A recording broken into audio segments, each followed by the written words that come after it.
Okay, let me see. Does this can you hear me okay? Oh, not this again. Can you hear me okay? I don't want to go through that again. Sorry. Oh gosh. Okay. Hello. Nice to see you. Hey, Mark. Good to see you. Maker Plays has joined us. Well, shout out to Maker Plays. Um, Thanks for joining us. This is gonna be a really quick stream. Like I think I'm calculating this to be about 2 hours, probably not more than that. So just a quick impromptu hangout. And Stuart will join us in a little bit. I think Stuart's just getting himself situated at the moment, and so we'll go ahead and connect with him once he's ready to go. So I'll keep an eyeball on all my communication platforms. We'll see if once Stuart is ready to roll. Um, yeah, it's as you know, those of you who follow the music makers and crafting channels on Twitch know this has been a very emotional week for a lot of us, and understandably so. And really, this entire month has been pretty emotional in a lot of ways. I think something I wanted to get into before we got into things with Stuart is just to mention that I'm just pretty much echoing everybody else, where I'm just still kind of trying to process losing two really incredible friends. Not just to me, but obviously to the people who they modded, and to so many people throughout the Twitch landscape. I mean, two really friendly people, DancerChefFrank and BRUIZER931. Um, it's it's incredible. Like it's hard to believe that they are gone, and yeah. So it's just in case you haven't been up to speed on everything. And I angry. How you doing? I know. I'm just as shocked as everybody else here. Um, that's kind of why I wanted to start early, just to kind of just express that. Like, um, yeah, it's just the worst news. Like, I feel so terrible for the families of Dancer Chef Frank, Bruiser931, like just two incredible beings who did so much work to make their respective channels so great. Let's start with Dancer Chef Frank. Um, as I've come to find out by going to Willow's last stream a couple days ago, he had already had such an accomplished career before ever getting to Twitch.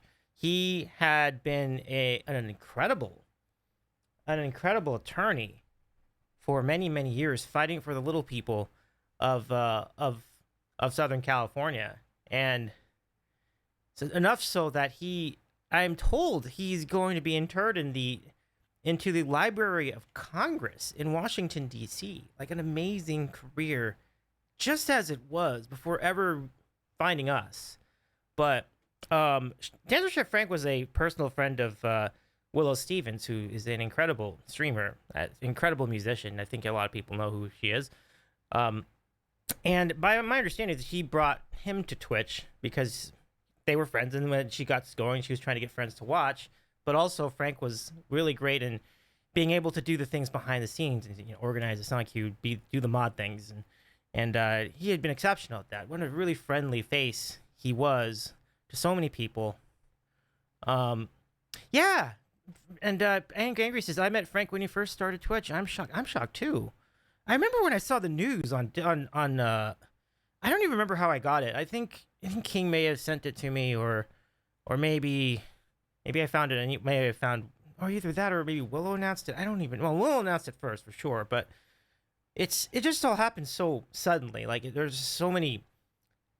It was just shockwaves all over the Twitchverse because I mean, he was only like yesterday. I think he was like out and modding and getting helping people out with things, and he was not only just like such a helpful mod, but he was always such a generous personality. And in real life and on this platform, he'd always been so generous. Like he'd frequently give people gift subs. He'd frequently do hype things, right? And it was incredible. I came to find out a little bit later that Dancer Chef Frank was also Ellie Fear's first mod, and he was just as important there as he was with Willow because Dancer Chef Frank really situated the foundations for which the channel operated, and I mean he has no small role at all in Ellie Fear building her community to the point where she got Twitch partner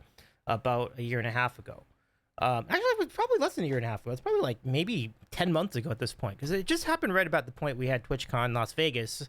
So that would only have been, that wouldn't even have been a year ago. And just going to both Willow's channel and Ellie's channels in the days after, one, I gotta really, I gave him a lot of love and a lot of hugs for that. Like, I wouldn't have blamed either of them for just like taking like weeks off of streaming for that. But to be able to not only do that, but organize just so much appreciation and do tribute streams to Frank, that was not that. There's no way that was easy. There's just no way that was easy. He had been such a really good ally to both, and every time I ever went to either channel, like Frank would be the first one to greet me there, and anybody that went in there, he made everybody feel like such. Everybody felt like royalty there because of Frank. Like, Frank was really great, and obviously there are other great mods who were also great, and they are still great now today. But he was always putting his best face forward, as they say. And so, such a fun fellow. Obviously, a lot of people have gotten to know a lot more about Frank than I know. So, when that happens, my heart hurts, because I always felt like Frank was other than Willow herself, the other single most identifiable personality on Willow Stevens' channel was Frank. Like, Frank was really such a supportive guy. And he had so much passion for music on Twitch, and in particular, passion for Ellie and Willow's careers. And I can really appreciate that. Yeah. Oh, hey, Stuart, welcome in. Glad you made it. Oh, no worries, Mike. Feel free to take your time. We'll be glad to have you back when you can make it back. Yeah, I Ain't Angry PFB says, I saw him everywhere supporting so many streamers. Yeah, me too. Like, and the thing that happens with the thing about Frank that's so remarkable is that, it's with it being such a tragic and sudden loss, right? Him going. I do not know what he died from. I am not the person that likes to speculate on things like that. I think if people are not willing to divulge that information, I'm not going to try to siphon it from them. So we'll just leave that be. But Frank had definitely lived an incredible life, and I think it's wonderful that he's been able to put such an imprint on this platform in a very positive way. And as I and Angry just said, like, you would also, that's not all you. It's not; those were not the only two places you see Frank. Frank was an extremely supportive human on so many channels, and it was obvious the day, like in the week he had passed on, how important he was to the entirety of Twitch music. Like, so many people came out to support and share condolences, not just to Willow but to everybody else, to other people, to Ellie, whoever it was. I mean, the kudo board was incredible. Like, you had a lot of really big personalities from Twitch music, like, sharing their thoughts and their appreciation. So it was obvious that Frank made such an impact on so many people's lives, and even like more than I'd realized. Like, I had always known Frank to be, the great, the big mod over at Willow's channel, the big mod over at Ellie's channel, and maybe one other channel whose name escapes me, but he had been such a big part of so many people's lives, and I think it's the kind of person we all want to be. And he'd been really great at that. And it sucks. Like, it sucks to have someone that good go so soon. When you have someone who's been a part of that channel day in, day out, and not even a little part of that channel, like just a huge part of that channel, and then suddenly that person's gone, that's hard. I think that's hard for people who just go to the channel, like so people who are streaming. I mean, that's gonna be extremely tough. Willow did such an amazing job, which again, like that's incredible strength to be able to do that. To do like a tribute stream for DCF, and I will tell you, there is going to be even more of a tribute to DCF in the days to come. I'm not in position to give you details of that, but I can assure you that this will not be the ending of the Twitch world's tribute to our friend Dancer Chef Frank. There will be more coming your way pretty soon, actually. So, but with that said, it's an incredible life, and I feel really privileged to have gotten to know him, and he was pretty cool, and I'm sorry it had to end this way. Like I wish it hadn't happened to him so soon and so suddenly. Yeah, but so that's tough. That's been tough. It's odd, right? To go about the channels and not see Dancer and Chef Frank. And it's the kind of guy, like, when you don't see the name in the chat, you're like, oh my gosh, what happened to Dancer Chef? Is he okay? Well, now we know. I mean, it didn't get to that point, but we found out pretty quickly once it happened. But that's a tough one. So, just to repeat what I've already said to everybody, I just haven't had a chance to say here. But I wanted to let everybody know that we really appreciate you, Frank. We hope you're doing well wherever you are now, but we do miss you here on Earth, and thank you. Yeah, that's just a tough loss, and if you watch this on VOD, I'm sure you'll agree. Like you didn't really even have Twitch music without him. And he's not alone, of course. This is actually a good segue because we're gonna get into. Welcome back, Maker. How you doing? So this is happening. This news happened only maybe a month or two after we were just trying to struggle with the loss of our good friend Big Bill Hundo down here, and not just here, but obviously a lot of places in Twitch. But DancerChef Frank was that much bigger because, I mean, you had people like Sashi Boom coming in and sharing their thoughts, and it's incredible stuff. I think the only shame of it with DancerChef Frank is based out here in around Los Angeles, kind of around Los Angeles, sort of in the same area. As is Willow, of course. That's why Willow and I run into each other a bunch. But maybe I did, and I just don't remember it. But I really wish I had met him because, I was really looking forward to that. I was really looking forward to meeting DancerChef Frank because I'm like, oh, maybe we could be able to wind up running into each other at one of the concerts or something like that. Maybe we did, and I just didn't know enough to know that was him. But if not, I would have liked to have done it formally and introduced myself properly, and that would have been sublime. So it's a real shame. I would have just definitely just loved to have just said thank you. So yeah, this will take a while to take a while to get used to. And if I'm saying that about DancerChef, I certainly will mirror that with regard to Bruizer, who I still can't believe he's gone.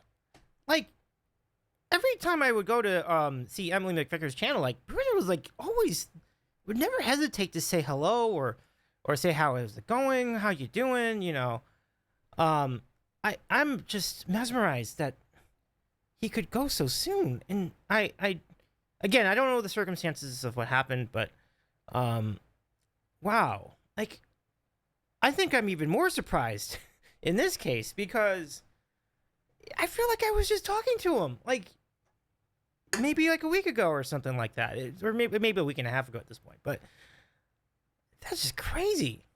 I mean, so many people that we're all good friends with were big friends with Bruizer as well. Bruizer is such a tech guru, audio tech, music tech, things like that. Now, Bruiser's legacy is incredible. Bruizer has been working with Dan Navarro, who's an accomplished singer-songwriter and a touring musician for the better part of 15 years. So he is just similar to Frank. He had already had such a legacy even before getting to Twitch. I think the one thing I never really fully understood in the entirety of the relationship between Dan and Emily McVicker and Bruizer is how did Bruizer and Emily McVicker meet? How did they get to know each other? Because whenever it happened, they were almost inseparable from one another in regards to their alliances with one another, and it had been such a cool thing. And Bruiser was just such a fun personality. He had such a wild sense of humor, and I think the really neatest thing about Bruiser is just how much, not just with his appreciation of music, obviously his appreciation for what Emily was doing, has been doing on with music over the last however many years. It's been a while now, but his appreciation of the Sandwich Show here is incredible. Like that was the most unexpected pleasure, and I was privileged to have him show up and chat every once in a while, and I always had fun. Like whenever he was in the chat, it would be really fun. It wasn't a lot at times, as you know. Bruce was very busy. Gosh, the things he knew were amazing, and as people were saying, he really did have everybody's backs. Dan's back, in the IRL world, and Emily's back here in the streaming world. And I am grateful that Bruiser and Emily got to meet in person on at least one occasion, probably a few occasions. I also had thought I would at some point run into Bruiser. It's certainly one of the reasons I wanted to go to Chicago is because I wanted to meet a lot of the Chicago people who I've gotten to know on Twitch, and before coming here to stream on Twitch, I literally had nobody. I literally knew absolutely no one in Chicago. I had no family there. I don't know any friends with ties there, or even friends who lived there. Closest I had were people who lived in Champaign, Illinois, which is in the middle of the state. It's not the same thing at all. But so that sucks too. But I think I know Bruiser even a little bit more than Frank because, as we mentioned, we cross paths a lot. Like, he probably came in with raids, whether it was with Emily or with Justin and Evelyn, who are also in Seattle. So Bruiser was a big fan of that channel too, and that's always been great. He's a huge fan of. He was a huge fan of musical theater, really big fan of Wicked, and his taste in music was great. Like, he really got into like stuff from the 70s and 80s, and that's kind of something we had in common. And I know that I can check my records, and he did request one song when I was doing music here. It was a Squeeze song called "Pulling Morsels from the Shell," and that's just like the perfect.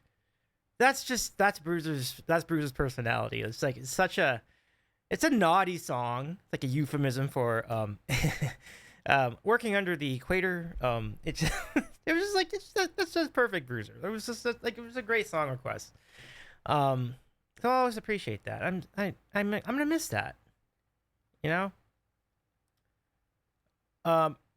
Is Stuart? Hey, hello, Mrs. Hay. Let's see. If Stuart is here, can you tell him to feed Chelsea? Absolutely. When we run into Stuart, I'll let him know. Thank you for that. So anyway, yeah, Bruiser was really cool. Like I definitely don't know a lot of people who had that much passion for music, and particularly live music. And it was always cool to see someone with that much knowledge of not only like music but the technology behind the music. And oh, hey Jillian, how's it going? Welcome. Let me give you a shout. But it's kind of amazing stuff. And I think anybody who's been on Twitch Music been a part of Twitch Music has probably run into Bruiser in one way, shape, or form. Same thing with Frank, right? But Bruiser was particularly important in the legacy of our friend Emily McVicker because he was such a big part of that channel. Like everything down from like the mechanics of moderating the show, queuing songs, but just his personality. Like he had such. I've never actually seen him on stream, but I visualized him having a big smile whenever he would meet good friends. That always was my impression. Whenever I see photos of him with other people, he had the biggest smile. And I just think that passion is real. It was real with him. And I'm so grateful that I got to to chat with him even a little bit, like whenever he was out here or when I was over there. Like it was great. This is tough. Like, I mean, Emily did a tribute stream too, which is wild because like that was just like maybe like a couple days after she found out. I'm honestly surprised she did. She streamed like she had no reason. There was absolutely no obligation to stream. Whenever somebody that important in your life leaves you, I mean, honestly, I always would say like take all the time you need to take. right? But I mean, the amount of um of strength it takes to go on and basically share, show your appreciation for someone who meant so much to you. And it was obvious, like, anytime you were in that channel, it's clear how much Bruiser was a big part of it for all the best reasons possible. So my heart was broken, like, getting around to the VOD, watching that. I wanted to be there in person, but wait, I didn't know she was going to stream. That's just sort of the thing. Like, I was completely unprepared for that, but she did. She was only on for an hour. I can't even imagine someone going through that, even streaming at all. So, like, it was a lovely tribute. I highly recommend. Like, yeah, Murdy too. I haven't seen Murdy in a minute. I hope Murdy's doing all right out there. Hi, OG. It's good to see you. Hi, Charlie. It's good to see you. Stuart says, I am laughing at where I get messages from. You left your game ready from. Oh my goodness. I didn't realize that I had hijacked the Hayek family chat in the chat. Yeah, but anyway, I just want to say just share all the same condolences that everybody else has had for Bruiser's family. If you ever I was blessed enough to have Bruiser Facebook friend me. I don't go on Facebook at all, really. I go like maybe once a week. So it was really nice of him to do that. So I went over to see what was happening after I found out about it. There were like hundreds and hundreds and hundreds of like well wishes and things and condolences and what have you for Bruiser when he died. It was unbelievable. Like, that's how important he was to people, right? It was important, and we are also blessed to have had him in our lives, like, just to be a consummate force and do the things. So, Bruiser, gosh, I wish we could have met in person.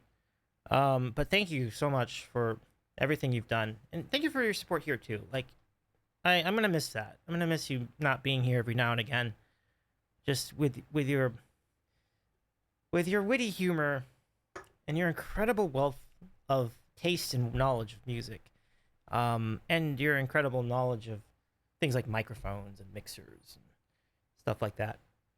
It's just not going to be the same. So so thank you. Farewell, West Best Easy. So that's all I had as far as tributes to our good friends. I can now catch up on chat, and let's go see what let's catch up on what we have here. But yeah. Oh, Charlie, you're in Boston for the weekend. Nice. Seems like it's a pretty, it was raining a bit, but it seems like a good time to be out there. Aphotic Photon. Hello, Aphotic Photon. What up? Shout out to Aphotic Photon. Who says, are you excited to finally have the Olympics in your backyard? Maybe we'll get into that when we get into the segment. I have thoughts. I've never really wanted LA to have the Olympics because of just the myriad of logistical complications and the amount of potential debt it's going to incur. But if it's coming, and I think there's reason to be excited about it, because then you can attend events, and so it'd be cool. They've already done it 2 times. They did it really well. They did it, and both times they were great. So I understand why the Olympic Committee, the IOC, wants to be here. It's just are we going to be prepared for the amount of logistical, security, and other financial nightmares that could come as a result of hosting the Olympics? We're going to find out. So, but from a purely sports perspective, it's a pretty dang cool idea, because then you can go see, for the first time, maybe go see a track event, or go see soccer, or go see breakdancing, or gymnastics, or really anything else. And I know exactly where they could hold some of these things too. Like, there are existing venues that are really going to be great for all these things. They might do this, because you might think, well, they're going to the Olympics, they got to be at the Coliseum, right? But they might do it at SoFi Stadium. Like, I don't think anything would stop them. Maybe they probably will move for the first time, they'll do the track stuff at SoFi Stadium. Like, why wouldn't they, right? Like, it's got a roof, so you don't have to worry about rain. Like, it seems like a logical idea, but yep. So let's go back to catching up on chat. So OG says, me and Merz were buddies since Marigo Music. That's what was pre-COVID. It's a long time. Then first stream of Emily, we Murdy and Marigo rated Emily. They were living in the same city. Oh, Marigo and Emily? Right on. Stuart is apparently feeding their dog. Okay.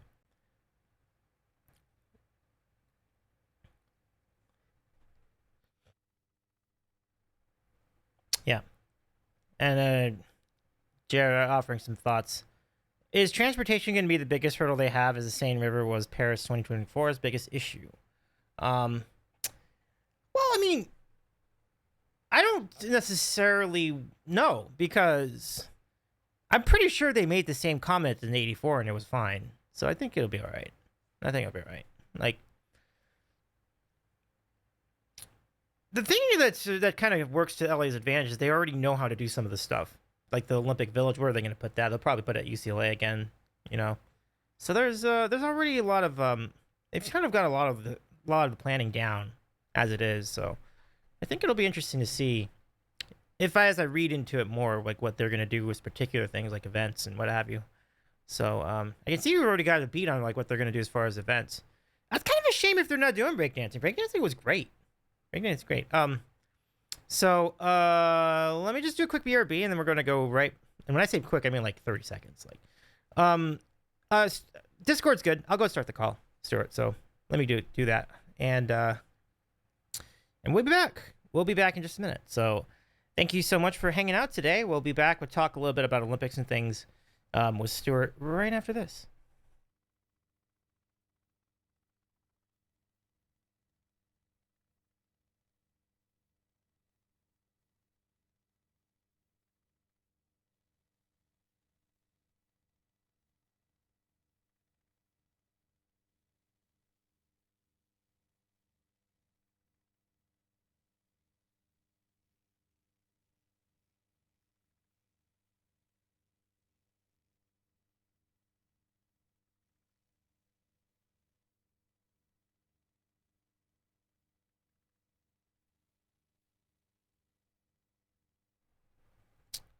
All right.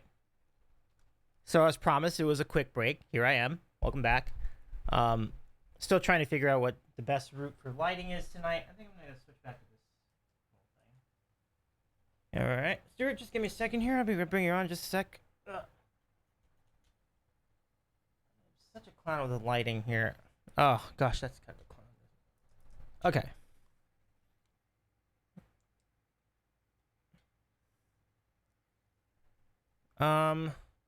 Yeah, I don't know. Okay, now I'm all lost. I guess that is better. Okay. Stuart, welcome back to the show. How's it going tonight? Welcome in. Good, doing good. How about you? Good. Let me turn you up. I think your volume is down a bit. Let me see how to fix that. I can fix it though. Is that better? I think so. Go ahead and bring it up. Oh God, don't notice a mess behind me. Oh yeah, no problem. Do you have your headphones on you? Like, do you have headphones on you? So for. Would you rather I was on headphones? Yeah, cause like I hear myself in your mix. Oh, yeah. I'll do that. Thanks. Okay. Good. Bring it over here. You have great speakers, for what it's worth. They are good, yes. Okay. There we go. And yeah, bring your. Oh, I gotta switch everything now. Oh, okay. Hang on. Setting up device. We're almost the same day, Daddy. Love it. Okay. Yeah. Okay. What? It's still setting up my device. Yeah, I can hear. I sound bassy on your speaker. In a world. Okay, there.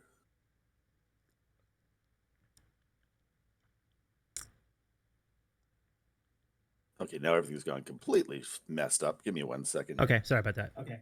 My fault. OG says maybe next time you can go to Emily's stream. Who's Mario? Yeah, I would definitely ask about it. That's kind of the idea. Hey, Rahomo, by the way, shout out to Rahomo. Shout out Jamie. Welcome. Hope birthday week was going well for you, Jamie. And okay, why am I not switching here? Why won't it switch devices? Come on. would you have to do the switching the devices in the Discord thing? Yeah. Okay, take your time. Users. I feel this. I go through this stuff too. Ah, it's gone to default. Okay. Okay. Okay. There, that should be better. And okay. Speakers. There you go. Yep. Okay. Yeah. There we go. I think I got it now. Yeah. There we go. There we go. That's it. Cool. But yeah, big shout out to Rahomo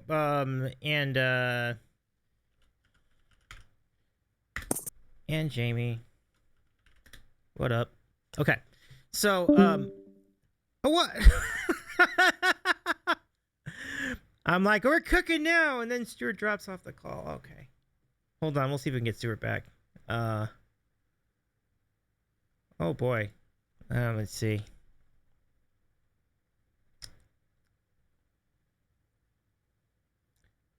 Ramos is sorry I banned him on Discord. Oh my. Okay. Okay.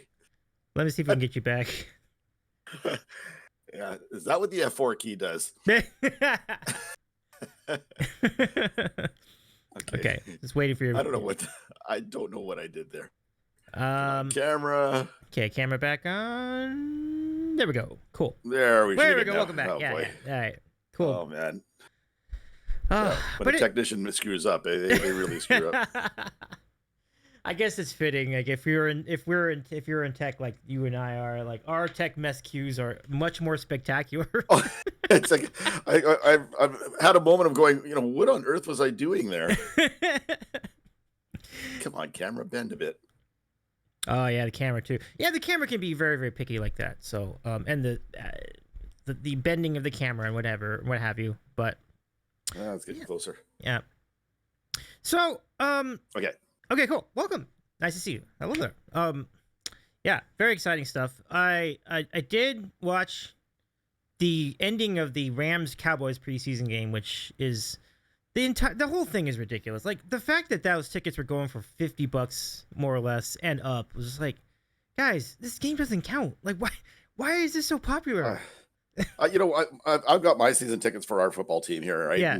And every year, the preseason games, I just give them away. Does anyone want them? My son usually goes with a friend, so I let him take a friend and go because it's who cares? It's preseason. It's so irrelevant. Like the Bolts yesterday didn't look great in preseason. It doesn't matter. None of those guys are the players. They're Vikings got to play JJ McCarthy, which is fun for me to watch. But so I saw a bit of that. But I mean today it's irrelevant. It's completely irrelevant. I mean, if you didn't know it was preseason, it would have been a great game. Like the Rams won a nail biter, 13-12, because Stenson Bennett the fourth engineered a fourth quarter comeback. But like again, this means nothing. Nobody was playing their regulars. They weren't playing their regular starters. So it's just there's like maybe 3 or 4 names that you'll hear again this year, on the field during the game. That's it. That you might hear during the year because they're third string or fourth string something and they got called in for whatever, right? So yeah, it's like when people put weight on these preseason games, it's like, oh no, don't do that. It never fails. People will. I remember back in the day when they used to play 4 preseason games. There was every year someone would go, oh, I can't believe that the Rams won 4 straight games and they're looking solid this year, and it never played out that way. It just means they played more of their regulars than the other teams did. So yeah, exactly. But yeah, by the way, everybody in the chat, thank you so much for your thoughts on all our good friends or the ones who've passed on, and also friends of those friends. It's pretty good to get your sentiments as well. So Aphonic Photon made the point that breaking is not going to be back for next year. Yeah. So they interviewed Phil Wizard. They interviewed him today on one of the Canadian stations, right? And he said, "Yeah, this is pretty cool because I may be the only guy ever that wins a breaking gold medal." He says, "I might go down in history as the only guy." I didn't realize this either. I thought usually when they do a an intro sport like that or a new sport, it gets carried on and they keep it in there. But this time they're not keeping it. So I'm shocked. It was great. yeah, I was shocked. I'm gonna say though, I can see why to a certain degree, because it wasn't great competition. You know, there was like 4 or 5 really good guys. There was 4 or 5 really good girls, but overall, it wasn't great competition. It was like the Australian girl was funny as hell. I'll say Reagan will you live and forever. yes, Davey and I are watching this, and we're messaging back and forth because Davey's showing it on Discord, and and we're messaging back and forth, and we're like, "Oh my god, what am I watching here?" It was so bad. It was so bad, and that doesn't help them to be added on to the next True. Olympics. When they, because let's face it, that's a good portion. There wasn't that many girls. Was there maybe 16 girls in there? I don't even think there was that many. Was there? I thought it was the same number of people. I don't know. I wasn't keeping track of that. I think it was 16 on both. Yeah, both guys and girls were 16. And they want, the thing they said is they wanted a representative from every continent. So Australia said, well, this ray gun was an internet sensation for something. I guess she went in a competition or whatever, and she's a professor, and everyone got so excited about that. But she can't dance. Oh gosh, I'm not an expert on dance, but when I watched, I said, no, that's not dance. Yeah, it was sad. It was sad. I want to show the video of it, but I'm not sure if I could do that to everybody's eyeballs right now. So just go find it. Jesus. Find it on the internet. You'll see it. It's like once you see it, you can't unsee it. Ray gun in the Olympics, yeah. And I told you, I showed you what my brother sent me. My brother sent me a text and said, I saw this video and they're talking about this, how this guy was talking about how he wants to get the Olympics banned and shut down after watching this girl.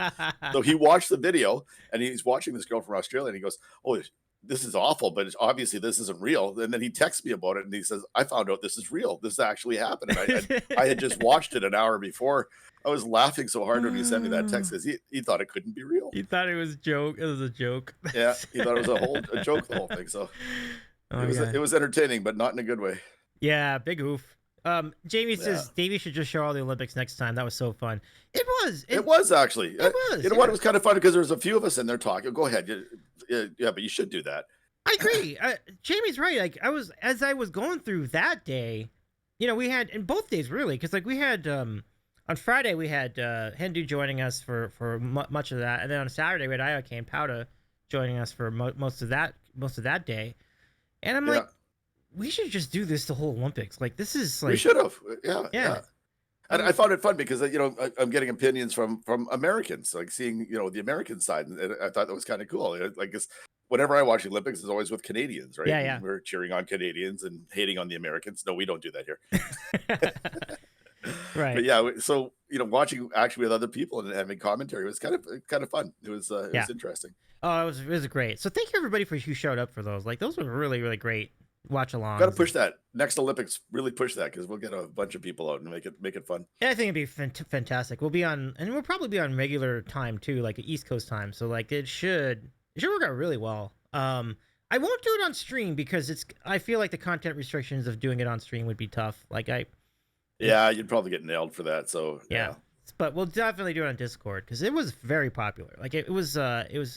And James, like it's more fun to talk to the people, and I think especially like the big events, the ones we were watching yesterday were fantastic. I'm like, that was great. We got really lucky. Like the track events on the final day of track and field at the Olympics were spectacular. Like, everyone that we watched were really good. Yeah, there was a lot of close finishes and fun things to watch. The Americans and I can't remember, was it Norwegian that were jumping off in the?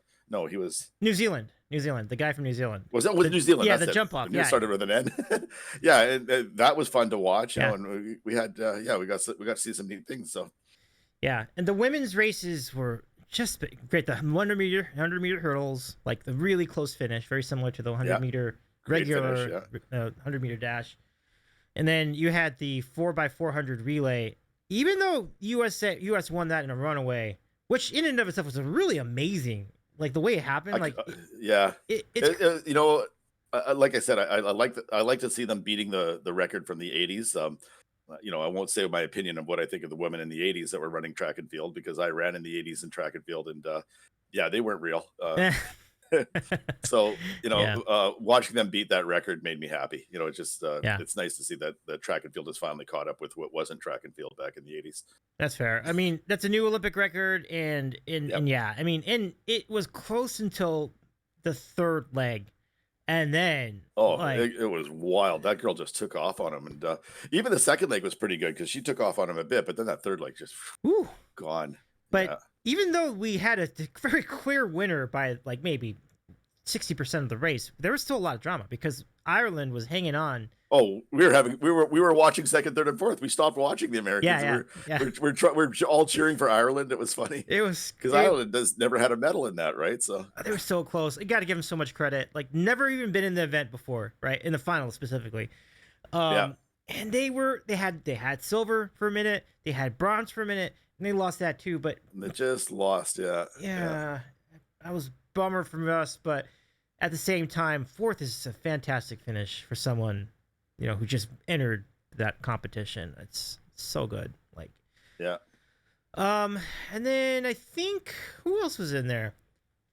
No, that was the men. I'm sorry. I was going to get into Botswana. Botswana had a day though. Botswana had a week. Did they ever? What a week. Like Tafoga winning the 200 meters is a big upset. Big upset. Yeah. Found out why later. Because Noah Lyles was COVID positive at the time. I'm like, well, was he really? I didn't hear that. Wow. Yeah, so you notice after the race, he was in a wheelchair. He was kind of struggling to breathe and all that. Yeah, we knew he had asthma and everything, but they report now. I need to go back and confirm this because that's just the report we got within an hour of the competition. But they were saying he tested positive for COVID, which is nuts. So to think that certainly gives you a different viewpoint of what happened there. That's also why Noah Lyles did not do any of the relays because he was sick basically. I think he's all right, but I have not followed up on that, so I don't know. So, and I also can't confirm that diagnosis, but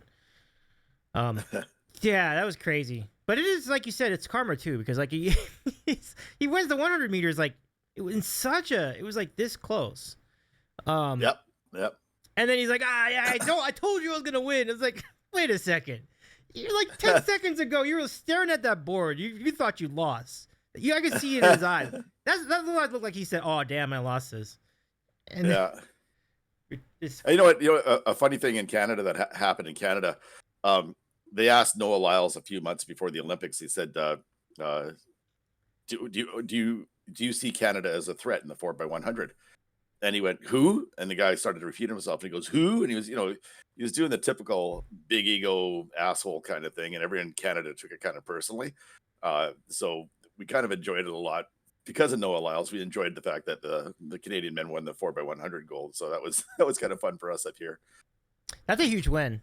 Canada just had a great Olympics. A lot of countries had a great Olympics, but Canada was very, very good. It was outstanding Olympics for Canada. Yeah. Absolutely. 4x100 relay win that is a great win. That's a big event. Oh yeah. It's a big time event. We talked about Summer McIntosh. And you know what?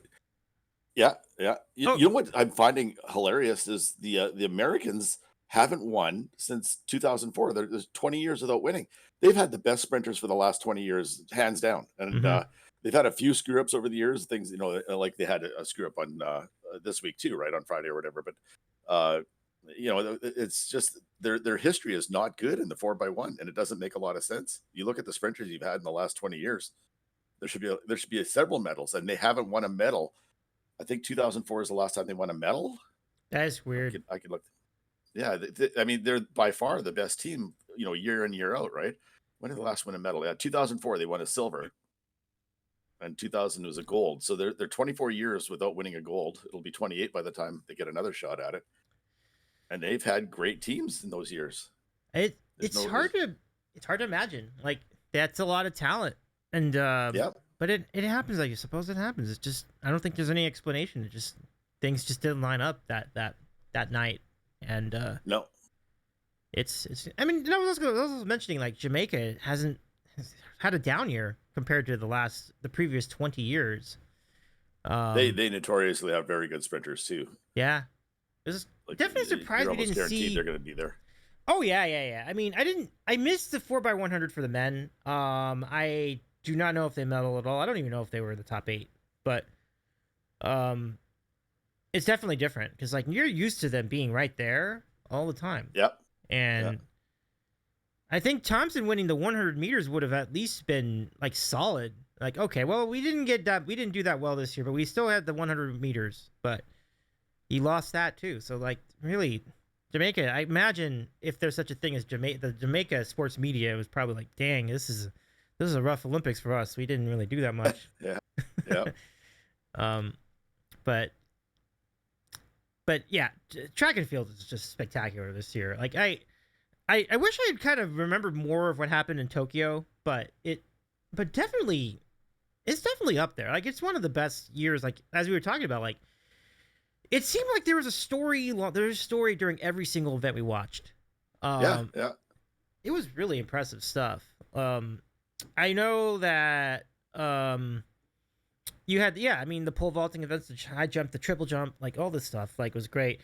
The steeplechase qualifier or the steeplechase heats, preliminary heats, where you had I keep forgetting the person's name, but he got pushed out of the way by a Spaniard as he was going into one of the jumps into the water, and he had to make up all the ground. He had to go back around the barrier and jump over it again, and he almost caught up and qualified anyway, but they put that to the organization for their country challenged that result, and they're like, hey, you got pushed out of the way, you got to let him into the final, and they did. So I was really grateful for that.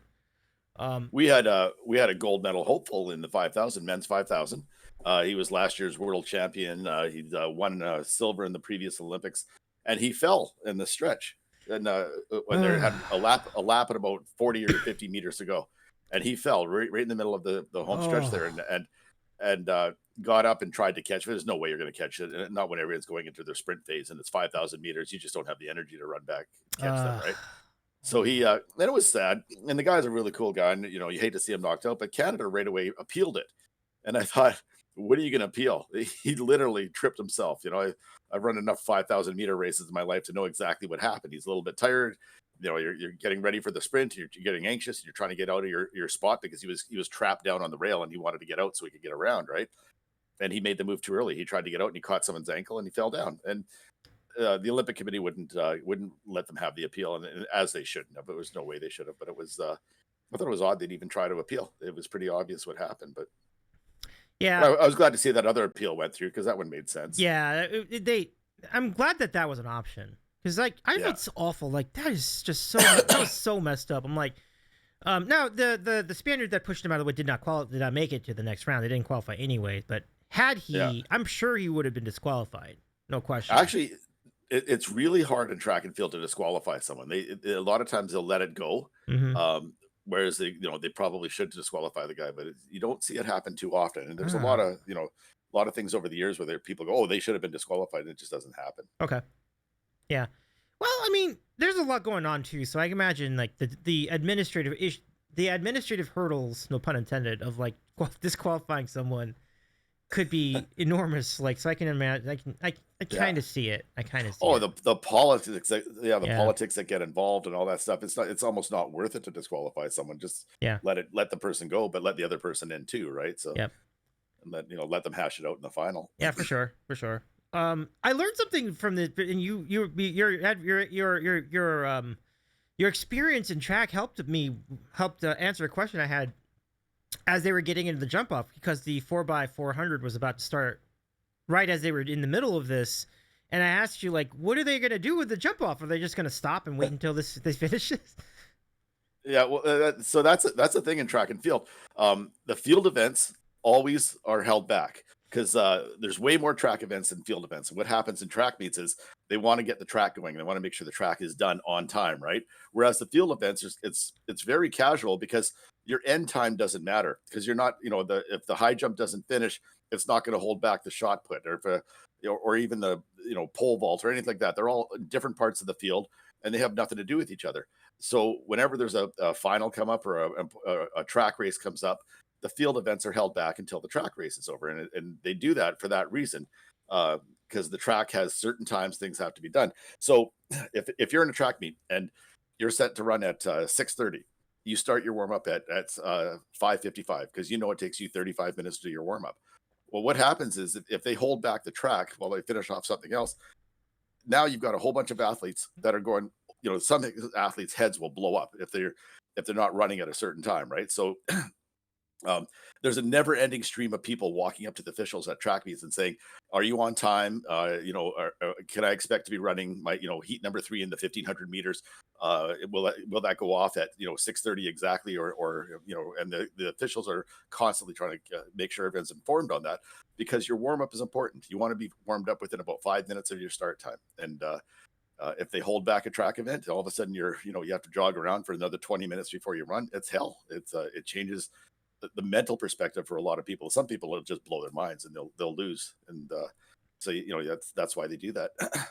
No, it makes sense. It makes all the sense in the world. Like, if you think about it from the perspective of just running yourself, you're not going to sprint off the bat. You need to get loose and get like. Oh yeah, the warm up is vital. It's everything in track and field.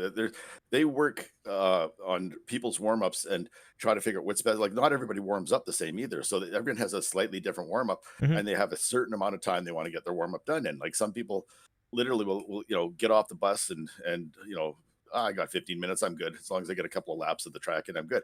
Other people, it's got to be exact, and I'm going to say about 90% of the people in track and field, it has to be exact, and they know exactly what they do. Like you say, you can't just jump up and start racing. You gotta have a certain warm up, right? And there's a lot of science involved in warm ups. Oh, for sure. There's so much rhythm involved. And that's how it's kind of like, there are a lot of sports that depend on that kind of rhythm. I think swimming is a little bit similar. Although I've done some masters meets, so like I feel like if I could get away with it if I did just jumped in the pool without any warm up. But I want the warm up is always a net positive, always. So you want to make sure everything gets in. We do, because your muscles don't operate properly until they get to a certain point, right? They if you go in cold, Romo, I do exactly 0 laps warm up and the race. And the race. So your warm up, you have to get your muscles to a certain point, right, where they're ready to perform at their best. Because when that gun goes off, you have to be at your best and on step number 1. Just like you have to be in the final step of the race, but every single step of the race, you've got to be ready to go. So think of it like cooking too. Like, you don't put the pan there and then just put the meat or the vegetables on the pan and it's going to be cooking. The pan needs to warm up too. So it's literally the same idea. Like, so just think of that as your muscles as the pan. You're just making the pan like ready to go to cook food. So that's a perfect analysis. And I think the field events, you warm up for those too, but since, as you said, there's no time limit, it's not as important. I know, and they fully expect it in field events. They fully expect that there's going to be big breaks between their jumps, between their throws, or whatever, right? Mm-hmm. And it doesn't matter if you add on 10 minutes to them, because it's not the same kind of warm up, because it's a one shot and you're out kind of thing, right? Yeah. It's not like you don't need the endurance, you don't need the speed. I mean, you need a little bit of speed for pole vault and high jump, but not a lot, right? The field events, or the 2 field events where they actually try to keep them on time, and it's never bothered by the track because they're on the inside of the track, is the long jump and triple jump, because you do have to sprint full speed. So they run it more like a track race where they make sure it runs on time and everyone's there on time. So 100%. So there's the differences. Yeah, and that's the thing. You also don't want collisions. Oh, and it's happens a lot. I can remember coming around a turn on a track and I see a high jumper sprinting out of the way. He didn't realize that we're coming, and oh boy. And they try and time this, when a track meet falls behind or whatever, or gets a little behind, and especially on the field events, you'll see guys standing on the track waiting for the big group of 5,000 meter runners to go by, or 1,500 meter runners to go by, and then all of a sudden they'll take off and go do their jump, and you go, well, that can't be good. But because usually there's a lot of concentration beforehand, right? But you get used to it, I guess, if you jumped enough and competed enough, right? You just get used to the fact that you're going to have to work around the track, and sometimes you're going to have to go in the middle of a race, right? So yeah, absolutely. And it's it's all part of the game. I imagine in a lot of swim meets, and the equivalent to field in swim meets is diving. Diving is a very similar situation. There's no time, there's no time at all.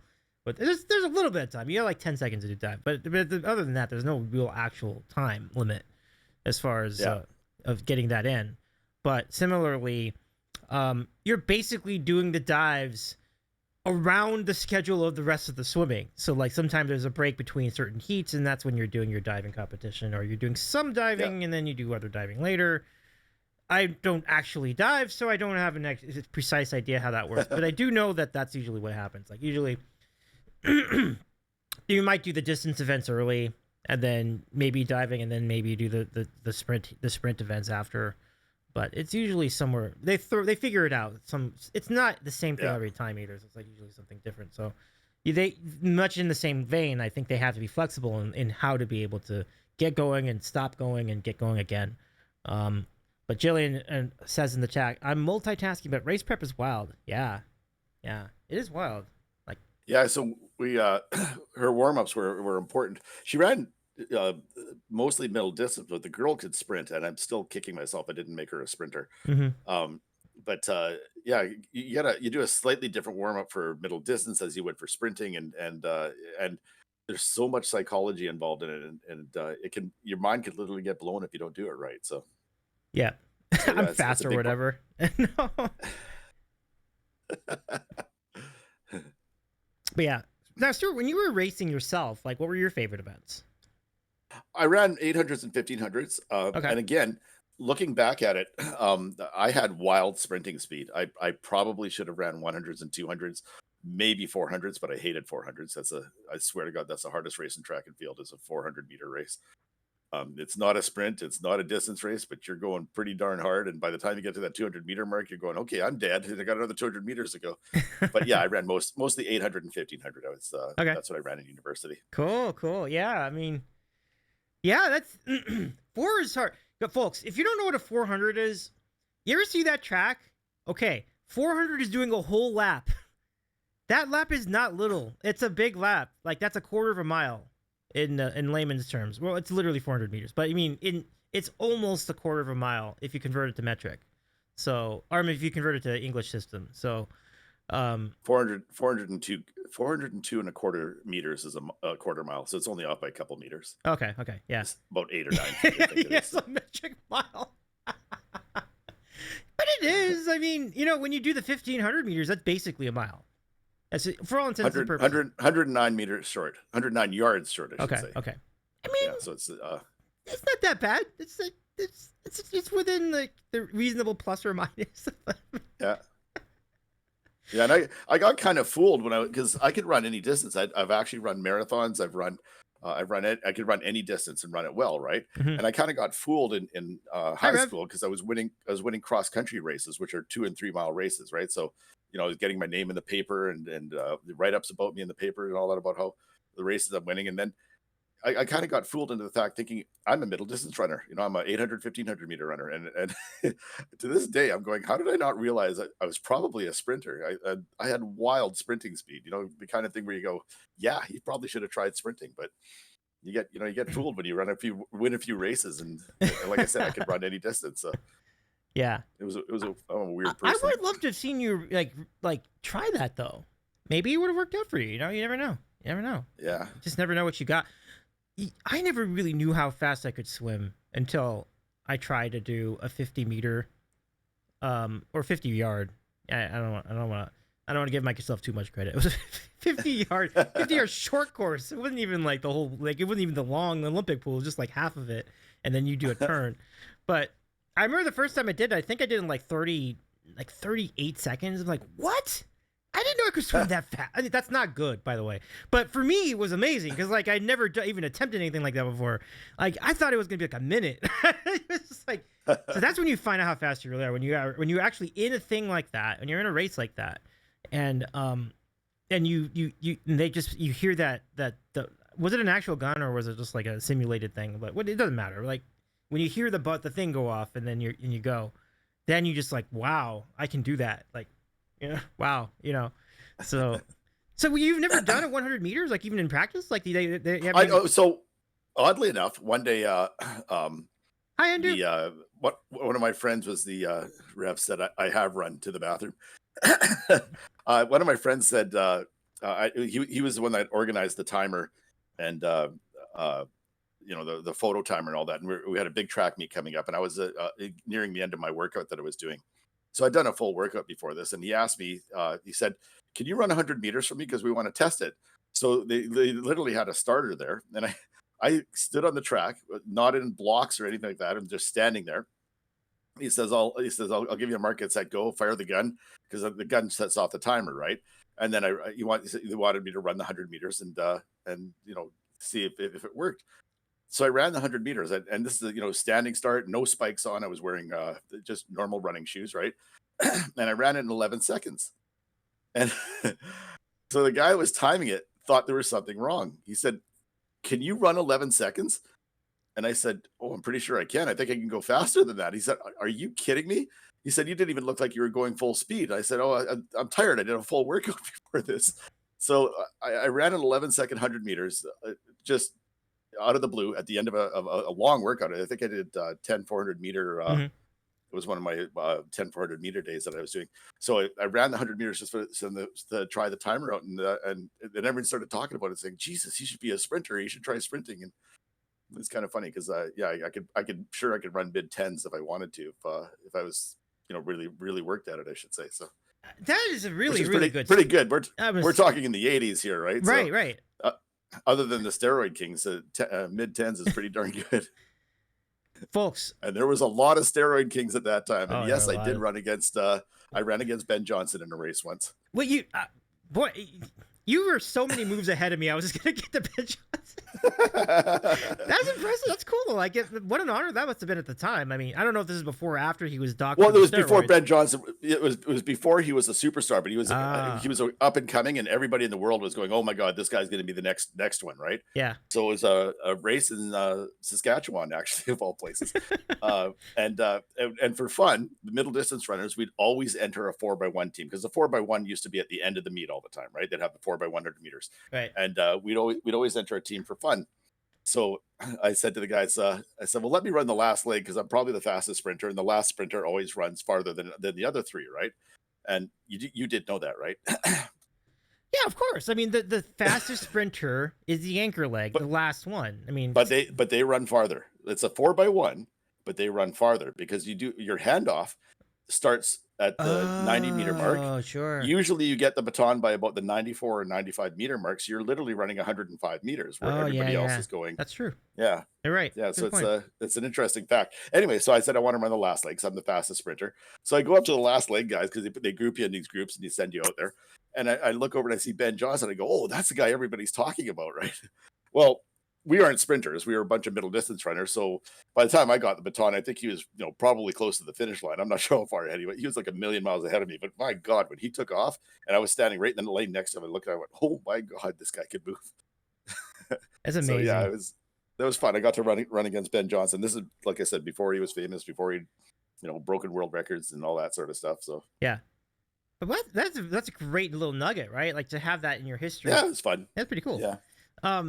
Let me go to the Hindu's comment. Yeah, 400 was the worst. I can imagine. Like, I mean, when I was in high school, like, they would have us run laps on the track, right? And so we knew that, like, one lap was 400 or was 400 meters. And so we're like, it would take it would take me like 2 minutes.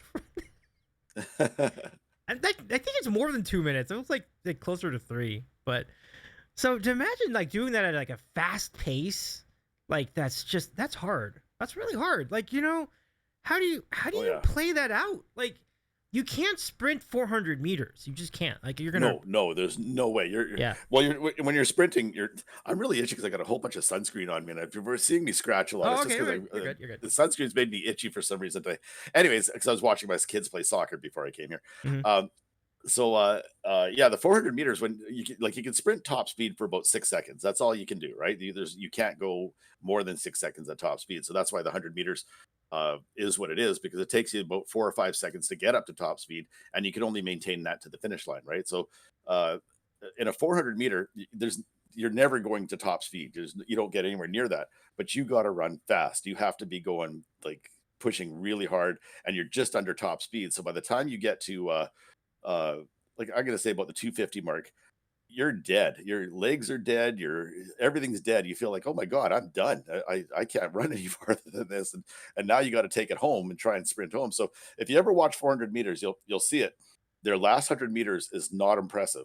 It's even the best in the world. It's usually not very impressive in the last 100 meters. So yeah, that's why I say it's the hardest race to run. Oh, it's got to be. It's got to be. Because you can't pace yourself when you only have one lap. If you have an 800 meters, you can definitely pace yourself. You're just kind of keeping even with everybody, and then you go. And there's other factors involved too. So if you're out in lane 8 or 9, they use 9 lanes now mostly, but if you're out in lane 9 and you take off, you have no idea where everybody is, because you can't. Everything's behind you, right? Because you've got the staggered start, right, and it staggers for both turns, so you're way out in front of everybody. And all of a sudden, in the corner of your eye, you'll notice someone catching you. You'll go, oh, damn it, I didn't go fast enough. So. And there's problems with that, because some people like to go out hard and die on the way home. Some people like to go slow and pick it up on the way home. But either way you do it, you just feel like if you've lost the stagger, you feel rushed and you kind of have to go. And for sure, you're going to lose the stagger. No matter who's inside of you, someone's going to go fast, right? So it's a tough race. It must take a few. It must take a few a few of these races to get used to get an idea of like how you would strategize your speed, right? Because you're just gonna have no idea the first time you do it, and then after like maybe 3 or 4 of them, you're like, okay, maybe.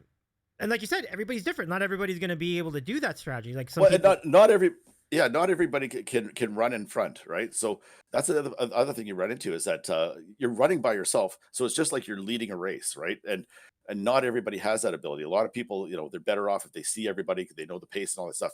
And you got to remember, you're amped up like crazy when you're in a race, right? So you're going to probably go a little harder than you want to. So it's really, really hard to pace if you're not the kind of person that has a mentality that can pace like that. So the 400 is a tough race. It's it's a mind blower.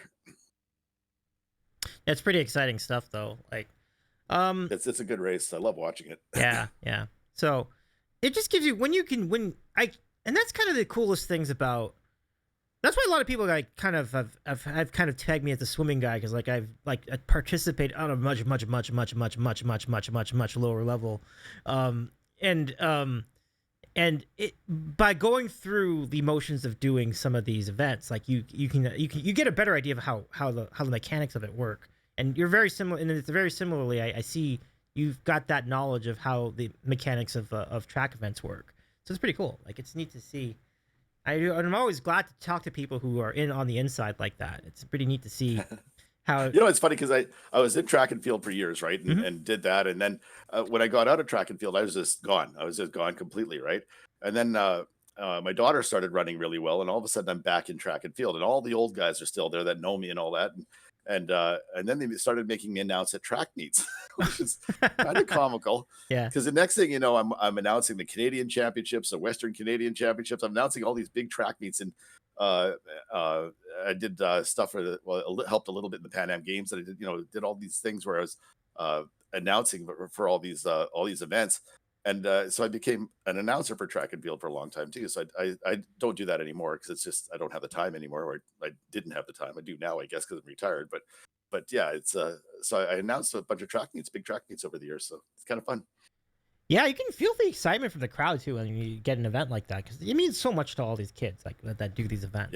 Yeah, Well, announcing at university track meets is slightly different too, because they want you to get into it. They want you to get out there and run, and you're running around on the track and you're yelling and you're getting the crowd going and all that stuff. So it's not like a normal track meet where you're just boring announcing and here's the times. This is what they did. No, you're announcing as they're coming around the turn and who's winning and all that sort of stuff. Oh, so it's like horse racing then, right?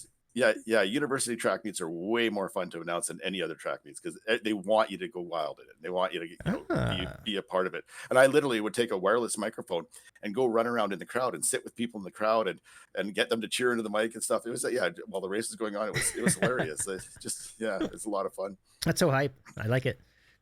Yeah, we're getting way off topic here, aren't we? That's okay. We're talking about track meets, I guess. So it's still Olympic stuff. That was the idea. I mean, it's good for me. Like, it's good. Henry says the 100 and 200 were short enough that I could go out, not worry too much about running out of gas. But at the foreign, forget it. Anytime I was in the outside lane, yeah, wasn't good. But I also wasn't that fast.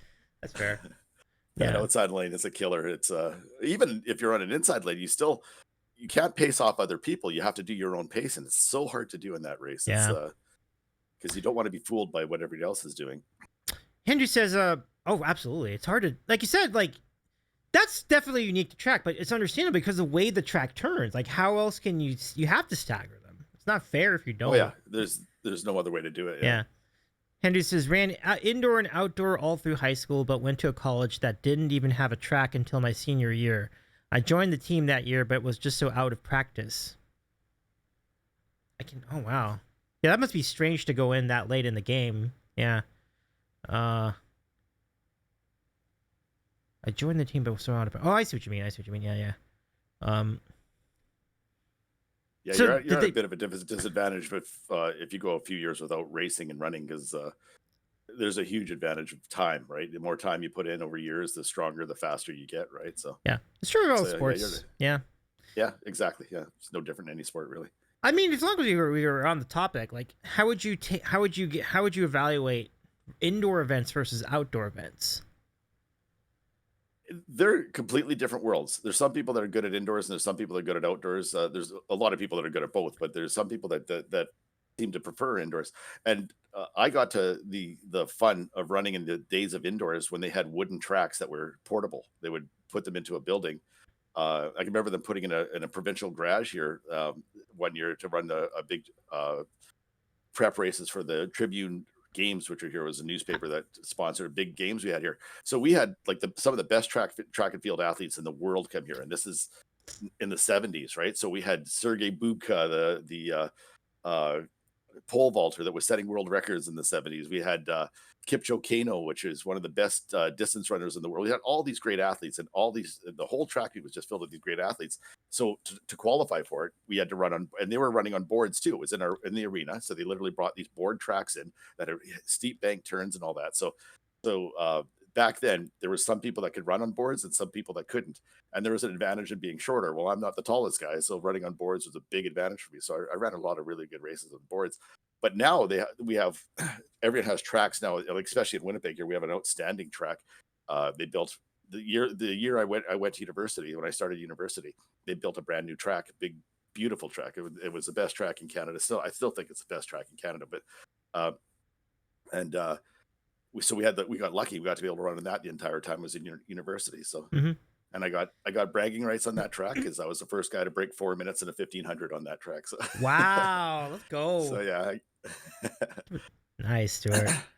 Yeah. See, Hendry says, yeah, in high school I was running high 11s, low 12s for 100. Senior year of college, I was lucky to break 13. Ooh. Yeah, that'll happen if you're not training all the time. It takes a lot of work to get back to it. So.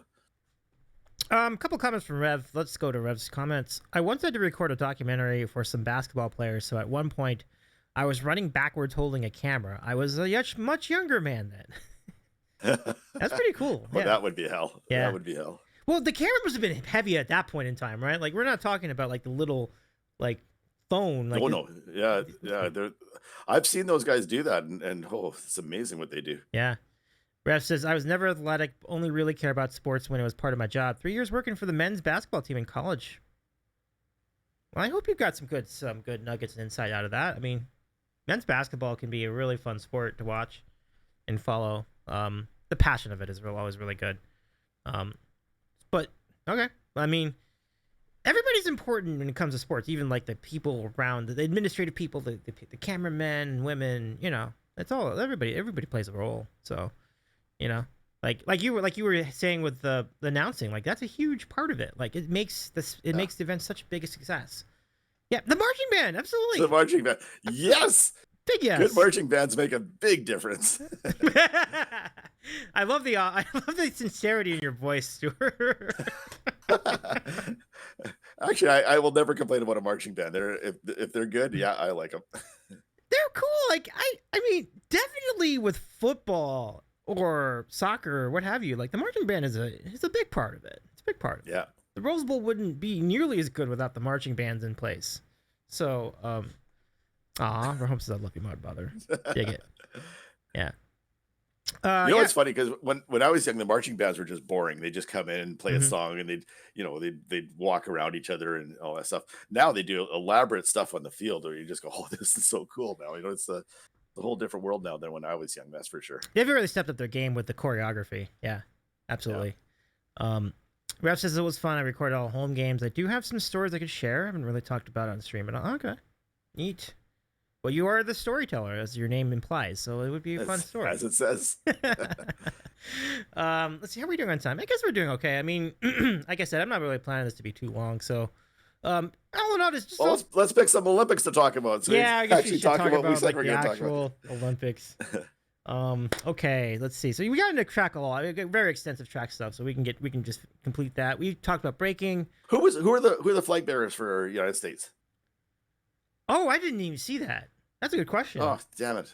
Because Canada picked some good ones. So we had a big debate going on Canada if they're, because Summer McIntosh came home after her races, right? Yeah. And she had 3 gold and a bronze, for those that don't know what happened in Canada, but she had 3 gold in swimming and a bronze. And so we all assumed she was going to be the flag bearer. Next thing you know, she's getting interviewed at the airport in out in Toronto, I think it was. And she said, yeah, they haven't decided yet who's going to be the flag bearer. So if they want me to, I'll go back. And I thought, why would she leave? You're in France, they should probably said, why don't you just stay and we'll, put you up in a room here or whatever. But so she came back and so Canada picked 2 flag bearers. Most countries pick 2, right? I don't know if they do female, male all the time. I think that's what it is. So she got chosen, and we had one of our hammer throwers, the guy that won the men's hammer throw. He got chosen too. So we had it was 2 very good choices here. I want to know who the Americans were because usually. Yeah, I think I got it. I just got it. I just looked it up. Okay, good. So, not to surprise absolutely nobody, Katie Ledecky, who is just the greatest distance swimmer of all time, it was one of the flag bearers for the U.S. That's an easy one. Yeah. Can't complain about that one. Yep. Joining her is someone I'm not as familiar with, Nick Mead, who is I don't even know who that is. He was in rowing and got a gold in the men's 4 in the rowing competition. So congrats to Nick Mead. So the men's 4, they picked one guy from the men's 4? Yeah. One guy from the men's 4. That's fascinating. It's a very, I'll say this, it's an interesting decision. I was like, with all because America had about 600 gold medals. That one's I find a little bit weird because he's part of a group of 4. Isn't that strange? It is. Like we could have picked Steph Curry. Maybe they did in the opening ceremony, to be fair. But we could have picked LeBron. We could have picked. Does it have to be someone that won a gold medal? I mean, it doesn't have to be someone that won a gold medal. It doesn't have to be, but I don't know why you'd pick anyone that didn't win a gold medal unless they did something spectacular and lost out. But yeah. So, or the guy that threw the hammer that did like that one in like the hammer throw or the shot put, there's so many choices. It's a very interesting choice. I'm not gonna lie. Like that's I'm especially one of a 4. Like I would never pick a relay, and I would never pick a single team member unless they were spectacular. I think Steph Curry was pretty spectacular, wasn't he? I didn't really see much of the you weren't kidding. Like he had I think it was 8 or 9 threes in the game, and I feel like the majority of them were in the fourth quarter. Like he was unbelievable in the fourth quarter. This was amazing performance. We'll talk about that on Monday on Robbie's show, but yeah. It was Steph Curry is just one of the most clutch performers in the history of basketball. Like he's he's seriously so good. Yeah, so good. Yeah. By the way, let's saying hello to King Danbreaker. What up, King? Good to see you. Shout out to King Danbreaker. King says Katie Ledecky and Nick Mead led the United States in the closing ceremonies flag bearers. Yep. Coco Gauff joined LeBron James. So they already had a basketball. Okay. So they already had a basketball player. So there's no way they're going to pick another basketball player. Makes sense. There's no way. Yeah. And they did say that. I figured they probably had LeBron or somebody like from basketball in the opening ceremony. So okay. Yeah, you actually did. Yeah, you said that exactly. Actually, but who's Coco Gauff? I can't remember who that is now. Tennis. I've seen the name, but tennis. Like he won the U.S. Open actually last year. So I think I have that right. Okay. But Coco is a spectacularly talented player. Unfortunately, it didn't ever go so well for Coco in the Olympics this year.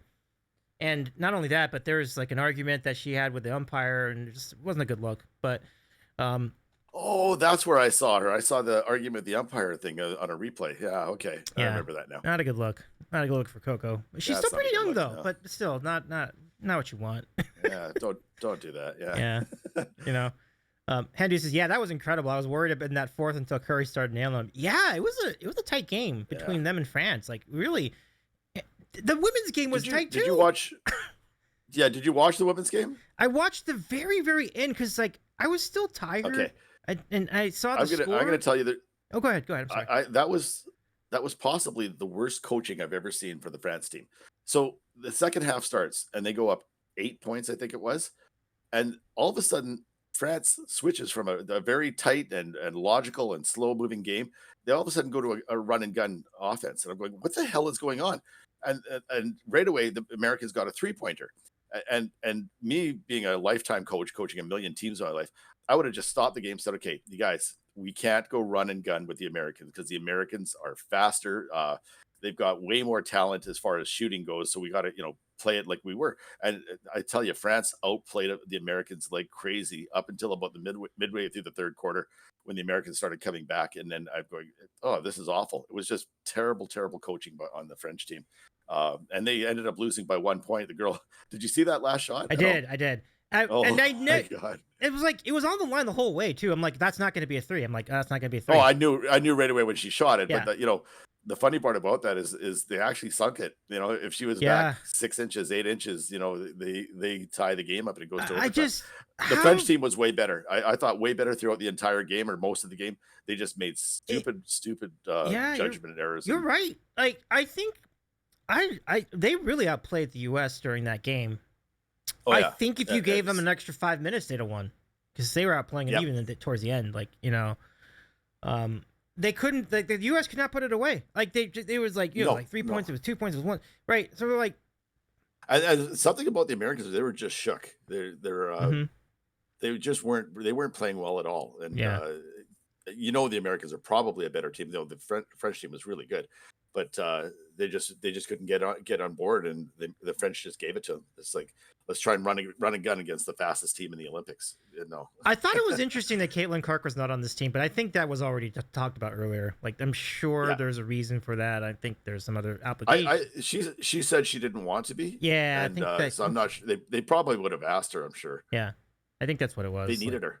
They needed her. It would have made a huge difference, clearly. Like, she's one of the all-time greatest shooters in the history of basketball. Well, I can't see them losing the next few Olympics just because of her alone. I'm sure she'll be there at the next few. So yeah, it was funny because like I saw Caitlin Clark at the Yankees game like the other day, just chilling in the Yankees booth with the announcers for the game. They could have used you at the Olympics, my friend. Yeah. Well, they still got the gold without her, so I guess it wasn't too bad. Works out. And so Henry, I love this point that Henry made. I gotta say, it's so much more fun to be cheering for Curry than against him, right? Like, that felt good. Like, I don't ever get to root. That's like what? It was a we get that. We get that in hockey here too. Like, these guys that you cheer against all year long, you're like Curry is like, you don't want to be cheering against him. But all of a sudden, the Olympics come around, and you go, oh, he's on our team now. And you get this whole different attitude towards him. Yeah. You may hate the guy before that, but all of a sudden, it's like, oh, no, he's on our team now. That felt good. I can remember cheering for Gretzky, and I hated Gretzky because, he scored most goals in his career were against the Jets, right? So so I hated Gretzky. I hear it. But but as soon as the Olympics rolled around, all of a sudden I was a Gretzky fan, It's a good time. Like, you can put aside your differences for 2 weeks. 2 weeks I'm going to cheer for him. 2 weeks and 3 days later, oh, those pricks are coming to town. Exactly. Like, same thing with Steph, I'm sure. Like, the next game between Golden State and whoever, like, it'll be the same thing. Oh, yeah. So. Every American will hate him again that has to play against him. Though he's not a bad guy. People don't hate him for those reasons. No, definitely not. He's a great guy. They just hate him because he tears them apart. Yeah, he's just so good. That's the long and short of it. King says Coco Gauff won the 2023 U.S. Open and 2024 French Open. Yeah, that's a great career so far. Like, even if she doesn't win any more majors, like, that's a great career. But that is yeah. So she's got a long way to go too. Oh yeah, so. I mean, plenty of tennis to be played. Yeah, I mean, I think Alcaraz did not win the medal. We talked about that on Robbie's show last week. Like, it was Djokovic who won. So he had just enough to get there. I'm a little surprised because, like, usually, granted, that's more of Nadal's forte, the Roland Garros Clay, and the yeah. clay. Yeah, but Yeah. I'm always surprised when they play on clay and something like the Olympics, because it's not the most popular surface. It's kind of a rare surface for these guys to play on more than anything. So I don't know if I like it, but in the same breath that, you know, you got to give everyone their shot, right? So yeah, I mean, it's their forte. It's like it's their best facility. I guess that makes sense. Like that seems, Yeah. even though it wouldn't happen in any other Olympics in the world, but that's kind of their MO. Like Paris is known the most for the French Open and that clay surface. For the French Open, which is clay, yeah. And trying to remember, do you recall if the London 2012 games also took place at Wimbledon? I'm pretty sure of that. Yes, sure of that. Yeah. I'm 99% sure of that. Matter of fact, I'm positive of it. Yeah, pretty sure. So yeah, it's exactly how it would play out for any other country. Like you use your best facility, whatever the surface is. You know. Yeah. That'd be interesting to, like, I'm sure they already decided this, but for LA, like, where are they going to do that? And I'm guessing it'll probably be UCLA. So I heard you mention something about the Olympics coming to LA. The last time they were there, it was a logistical nightmare. I don't know if you probably wouldn't remember it much. I think it was 84 was 84. The last time it was there. They did say the traffic was really good though. Like they like street traffic. Well, but they had problems getting people to facilities and stuff. And I remember there was teams showing up late for games and all that. So So, I mean, you get stuck in a Los Angeles traffic jam, you're screwed, right? So yeah, that's tough. I don't know how they're going to work. This is where I'm a little surprised that this is actually going to happen, but you know, we'll see. I mean, things can change in 4 years too, so we'll see what happens by then. But yeah, people kind of like you know, Jerry was asking you early in the program, like, you know, are you excited about it? I'm like, I mean, I might be. I mean, I just don't know yet. Like, it's good because often in the Olympics, and almost always in the Olympics, there's a lot of venues that don't have a lot of people there because it's a game that's not meaningless, but a game that's in the round robin or whatever, and so you can go see some countries play soccer against each other that are outstanding. If you want to watch that, or watch a tennis match against as they're going through the rounds trying to get up to the top. There's always open seats at these things, so it's kind of cool that way. But it is a negative because it shuts your city down pretty bad, right? Yeah. I was kind of hoping. I am kind of debating with myself, like, what? Well, first of all, I don't even know if I'm going to be in LA at that point. Like, I've said this to people already. Like, I'm like, that's a long time from now. Like, I don't know. Who knows what's going to happen in 4 years? As in, not live there? Possibly. Like, it's not a given. I'll be here.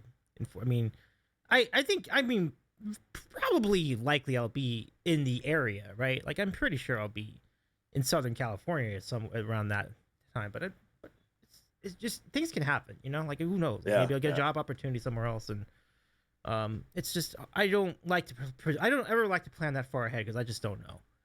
It's like, who would have known what would have happened 2 years ago? Like to project. It's amazing how much the world has changed in 2 years. I can't even imagine what would happen in 4. So like it's. We'll see. Like, but just assuming that I am still around, but I would definitely. That's going to definitely be a real challenge. Just getting around on those days. Like, I don't know. I guess that's why I don't have the full enthusiasm for it, because I just don't. There's so much uncertainty involved. Yeah. I don't know. I think from the purely sports perspective, I think it's fantastic. But from everything else, I don't know. It's just it's hard to evaluate. I don't know. I won't know until it happens, right? It's kind of like it was great for France though. Like, it was great for Paris. Like, they did a great job with it. Yeah, it's quite good. The opening ceremonies were weird, but it got better after that. Yeah. True. Closing ceremonies were certainly good. I don't have a lot to say about them. Like, it was pretty cool. I like the music acts they had. Like, pretty solid bands that they've selected. I recorded it. I haven't watched it yet because my kids were playing soccer right in the middle of it. So I go watch them play soccer, and then I came back to talk to you. So I don't think I gave anything away yet, other than the fact that there are bands involved. But hopefully, oh no, give away whatever you want. It's closing ceremonies. More about the show than anything, right? So yeah, Julie says, "Oops." No, you're good. I think it's fine. I think you'll be all right.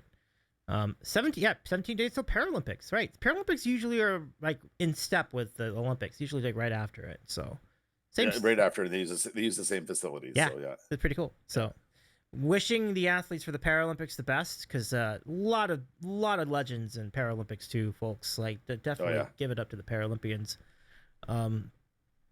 Yeah, it's great. Like it's cool to see that. Anything else? Like any other Olympic stuff you want to get into? I'm trying to think. Like, well, did we ever talk about breakdancing other than the Australian girl? Because you and I watched breakdancing, and it was interesting. It was fun. I mean, it was weird, like you say, that the Canadian announced that he may be the only guy to ever win a gold medal in breakdancing, because normally those sports carry on to the next Olympics when they introduce a sport like that. But this time it doesn't look like they are. So I thought that a little weird. It is weird. I didn't know that, and it's a shame, like, to see that, because I had a lot of fun with it. But Iacane Powder was in the chat with us during one of the Discord. I think it was Saturday, right? And she did make that point. Like, it's like, she was like debating with herself, like, why would this be an Olympic event? It's dancing. It's like kind of like America's Got Talent in a way, you know? Or so you can think you can dance. Well, I don't think it's any different than figure skating or rhythmic gymnastics. It's, you know, there's a dance kind of component to it. Yeah. And but it's, you know, it's very athletic and all that. The only problem I had is it didn't look like they had very many good competitors. Like, let's be honest, you and I watched the whole thing, and there was obvious top fours pretty much in both sides. And the rest were like, questionable. You know, I thought there was a lot of people that just weren't that great. And it kind of worked out. Well, it didn't work out great for both the men's and the women's, because you and I both thought the gold medal match was the two people that met in the round before the gold medal in the, you know, the semifinal there, right? And it was weird because watching the Japanese guy against the Canadian, we thought it was a gold medal match right there. They were number 1 and 2 in the world, and they had to go against each other in the semifinals before the final, right? So yeah, it happened in the women's too.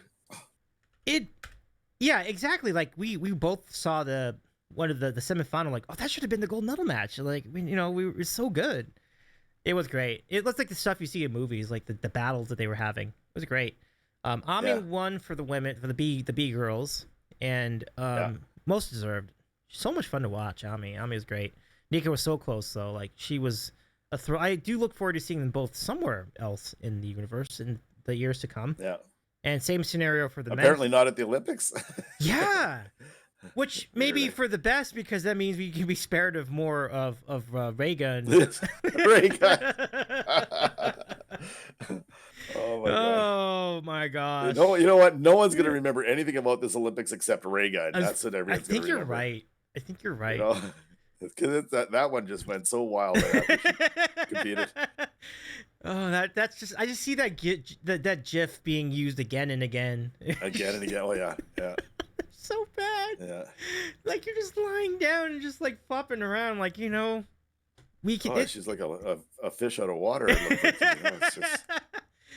It does kind of inspire some people in a way, like, well, I can be an Olympian too if that's all it takes. If that's all you have to be able to do. I could have done that.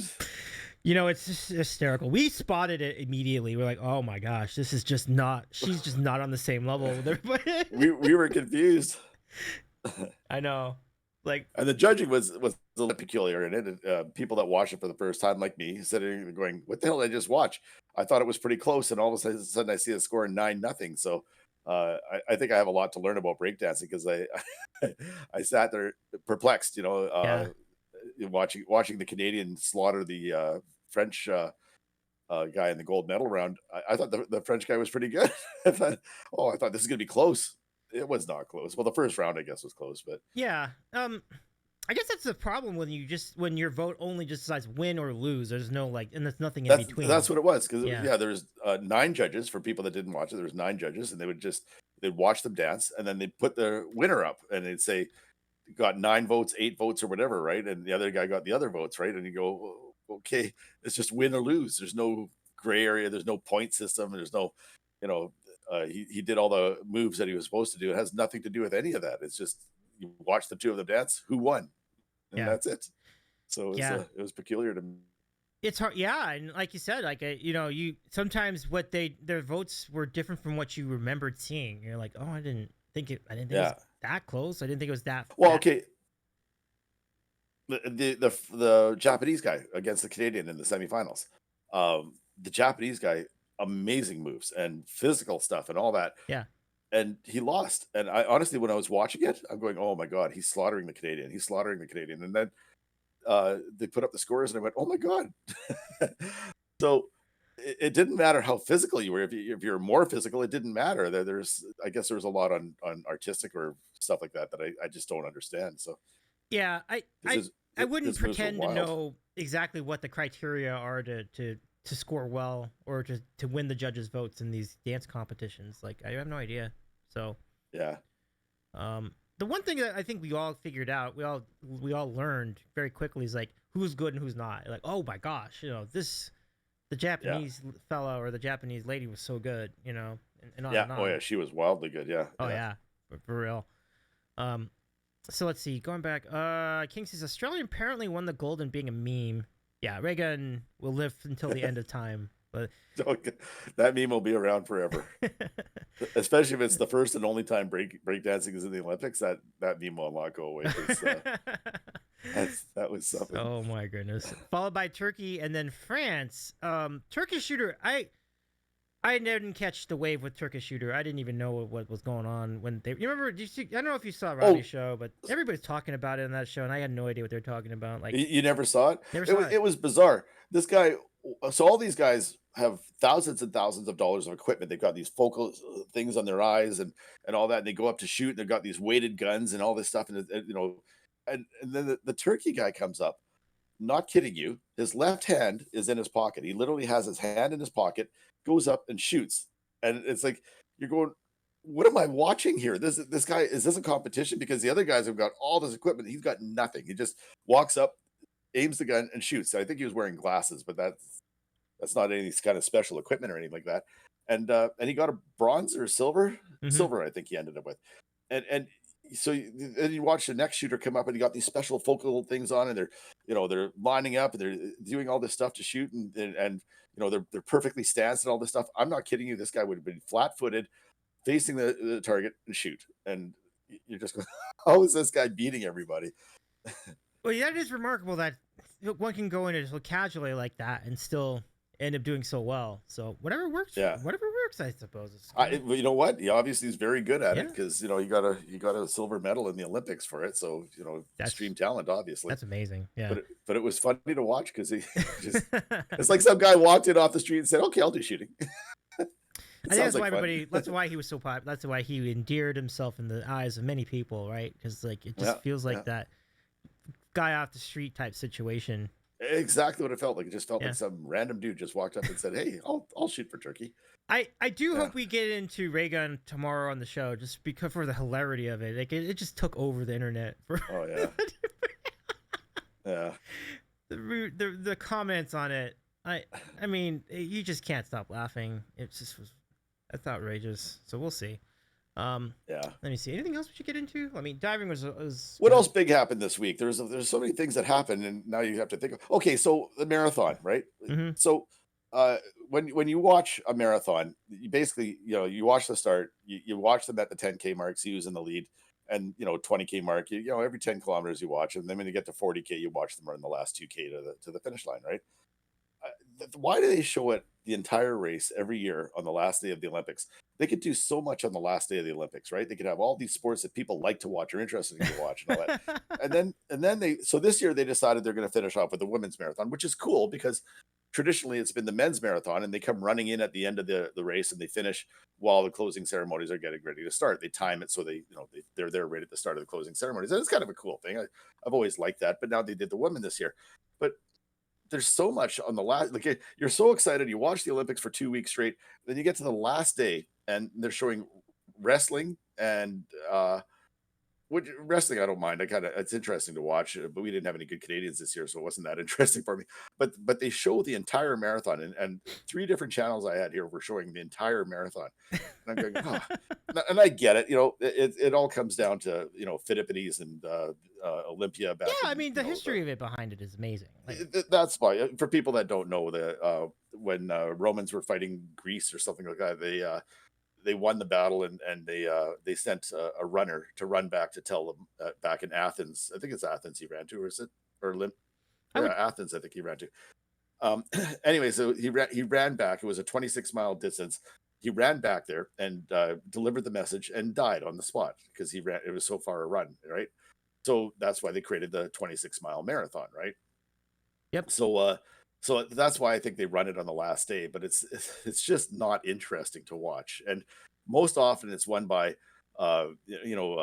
African country athletes. Well, it's pretty much always won by African country athletes. So show it there. But North America, we're never going to see winners in North America. It's just not going to happen.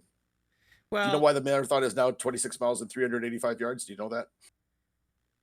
Wait, did they change it, or is that always no? It's No, the it's distance been like is that. always because of that story. That's where they Well, got. because the 26 miles was. Yeah. But then they added 385 yards. Do you know why?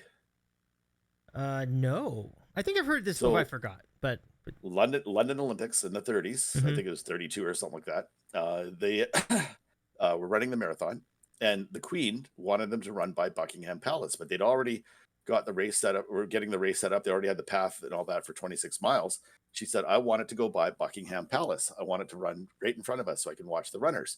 So they added 385 yards to the race. And so they could run by Buckingham Palace. Well, ever since that day, it became traditional for the marathon to be 26 miles, 385 yards. So there's your interesting Olympic fact of the day.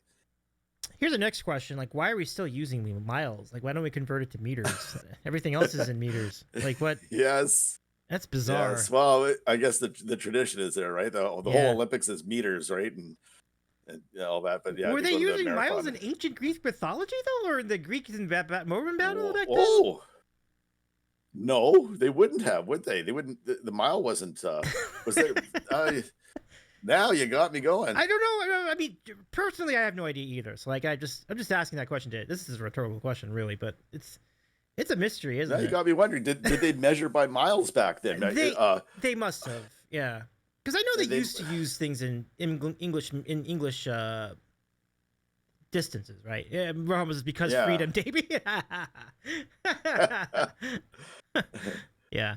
So that's probably it. They probably, and the yards too. Like in 1932, the English used the English system, as one would expect. So miles and yards were a thing back then. So I get it. You know what? England is still mostly imperial for almost everything they do. Oh, interesting. Okay, I didn't realize that. Yeah, they have the metric system, but they're well, I don't know. It's like in Canada. If you ask me how far something is away, I'll tell you in miles. You know, that is strange. If you we talk how fast a car drives. I talk kilometers. Ask what my height is. It's feet and inches. Ask how much I weigh. It's pounds. And I don't have no clue what I have in kilograms. Measuring for cooking and baking is all in cups and half cups and quarter, because we have such a heavy American influence here, right? So a lot of stuff we get is from the States. So it depends what you're doing here, but you get both. So we pretty much everyone in Canada can convert. We know that 100 meters is 109 yards. Little things like that. We know that, right? So it's 110 yards. I'm sorry, I'm getting it mixed up with 1,609 yards for the 609 meters for the mile.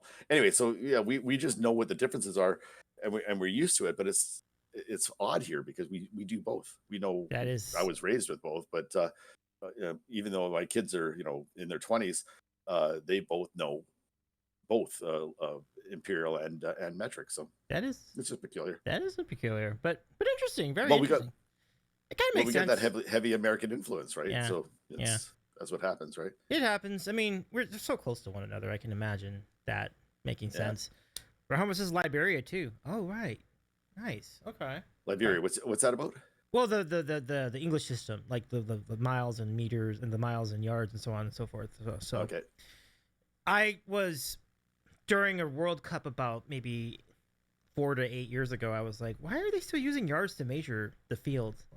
Just thinking to myself, like, but isn't most of the world on metric system now? Like, shouldn't they change it to meters now? But it's messy.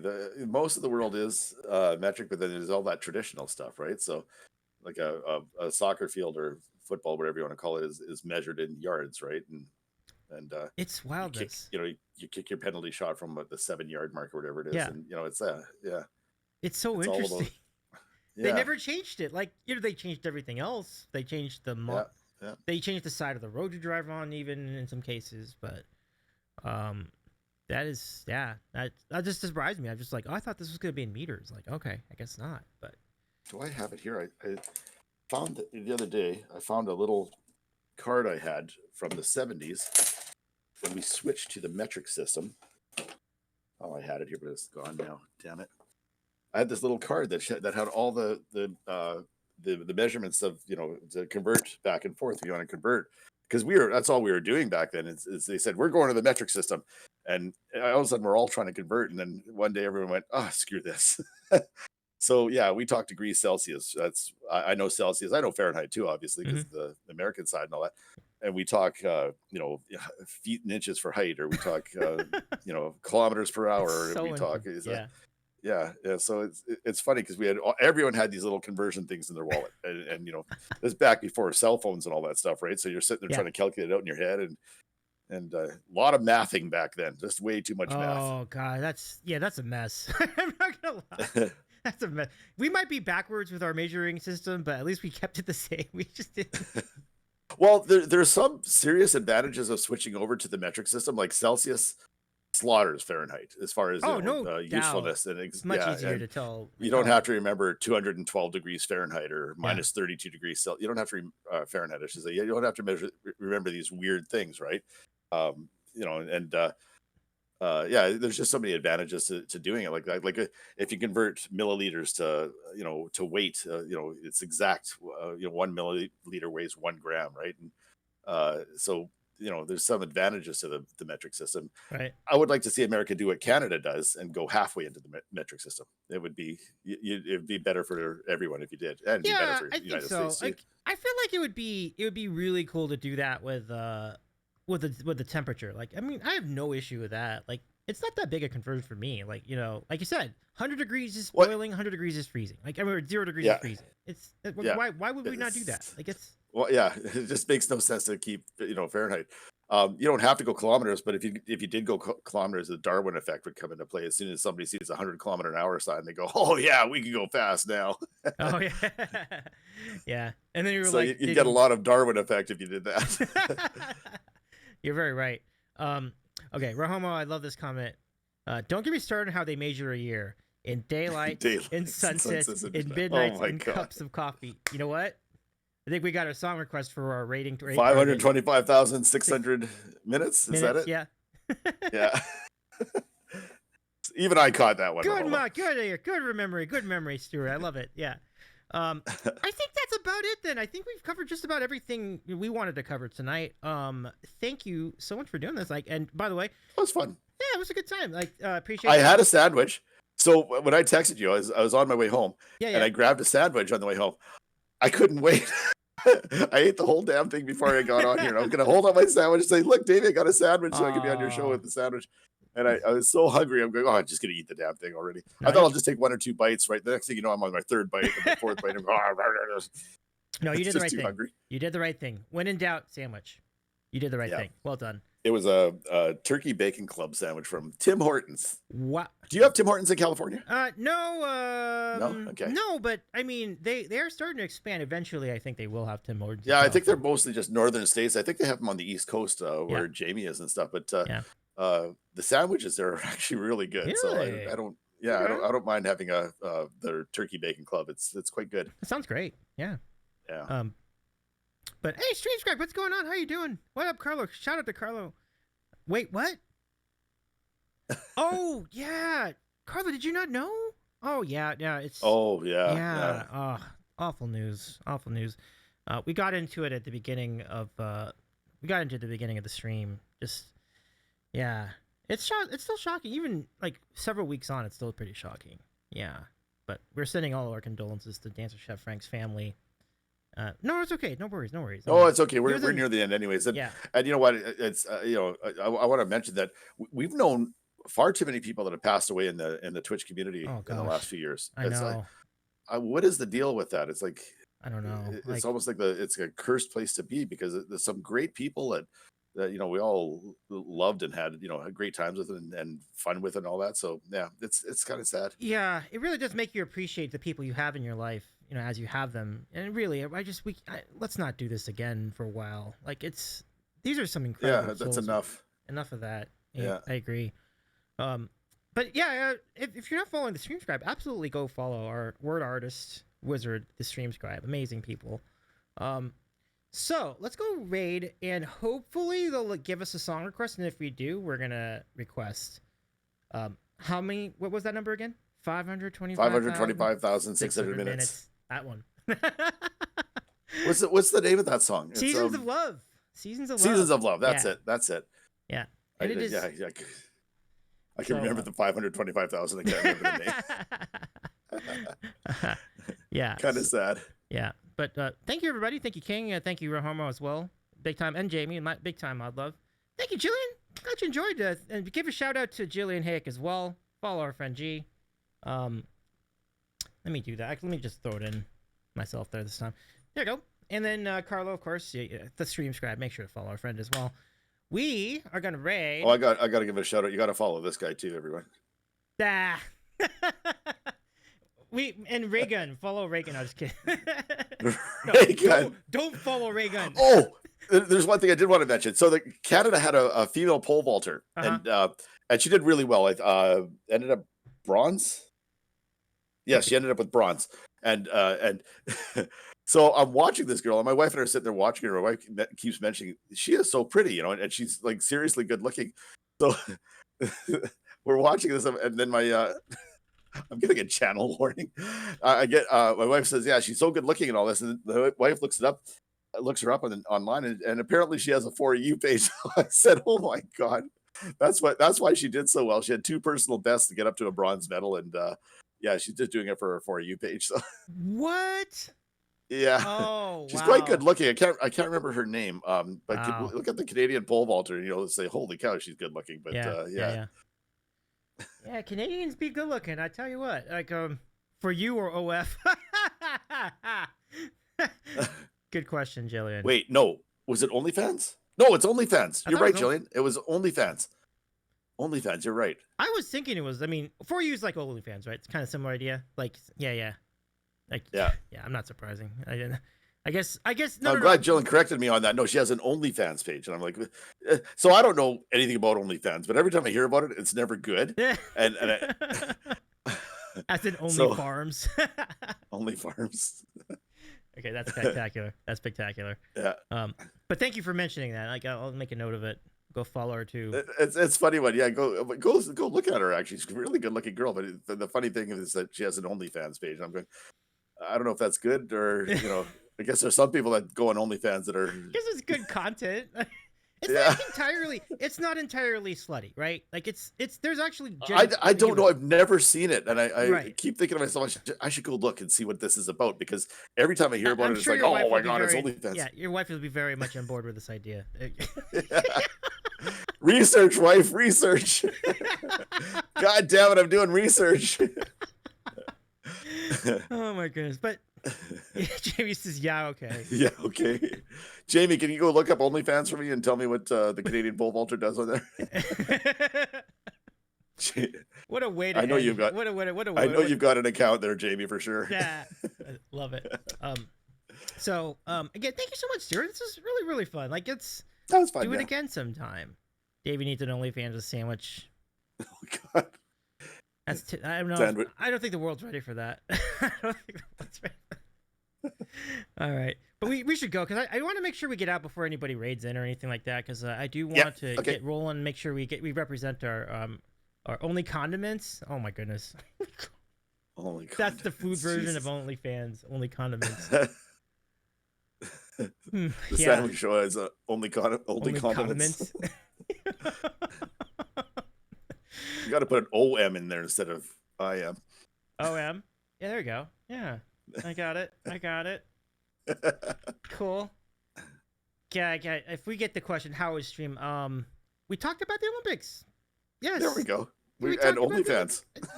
That was it. We talked about OnlyFans. And condiments. And... Condiments, OM. OM. Yeah. Condiments, OM.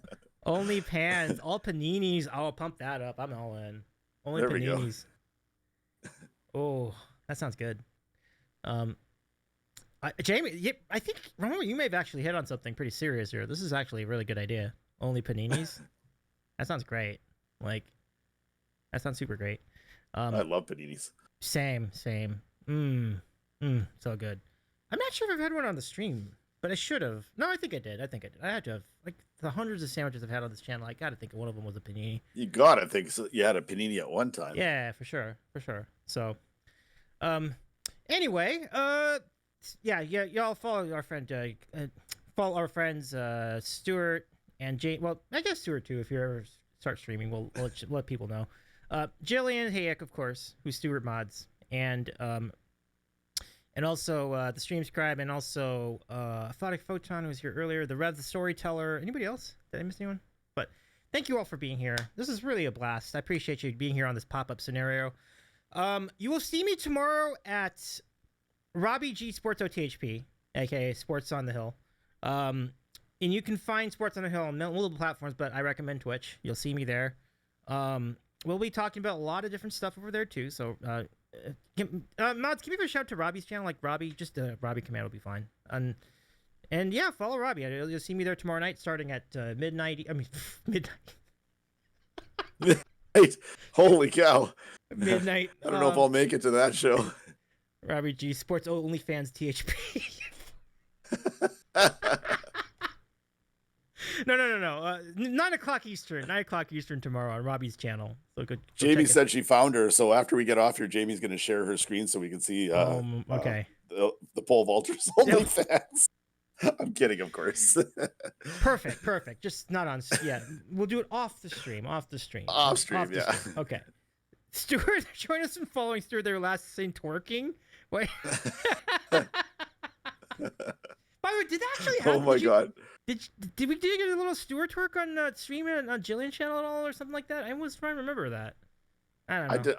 I did a kind of erotic dance with a hockey stick on Jillian's on karaoke stream we were doing or whatever. All right. Erotic dance with a hockey stick, if you can imagine that. Okay. Let's start the raid before we lose. We lose most of the people that are going to raid. Thank you again so much. Of course, it goes downhill at the end with me here. No, you're good. It's fine. It was a fun stream. Stuart, big time shout out to you, my friend. Thank you so much.